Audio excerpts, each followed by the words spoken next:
Hi అండి, నేను మీ మంచుని. ఈరోజైతే నేను మీకు శనగపిండితో ఉల్లి పకోడీ రెసిపీ చూపిస్తానండి.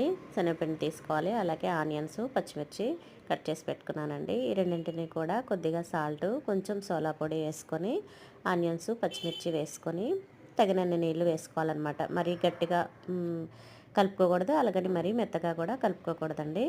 మీడియంగా వచ్చేటట్టు కలుపుకోవాలి. కలుపుకున్నాక కళాయి పెట్టుకొని ఆయిల్ వేసుకొని ఆయిల్ కాగినాక ఇవి డీప్ ఫ్రై చేసుకోవాలన్నమాట. చూడండి, నేను మరి స్టిఫ్గా ఎక్కువ గట్టిగా లేకుండా మెత్తగా లేకుండా కలిపినాను అనమాట. డీప్ ఫ్రై చేసుకున్నాక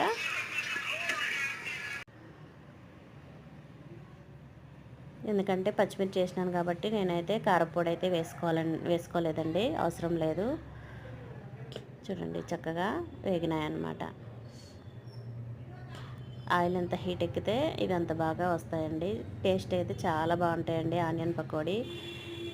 ఇంకా మా పాప తినదని కొన్ని మిరపకాయ బజ్జీలు కూడా వేసినానండి. వీడియో నచ్చితే లైక్ చేయండి, షేర్ చేయండి, సబ్స్క్రైబ్ చేసుకోండి ఫ్రెండ్స్. సపోర్ట్ చేయండి. Bye bye.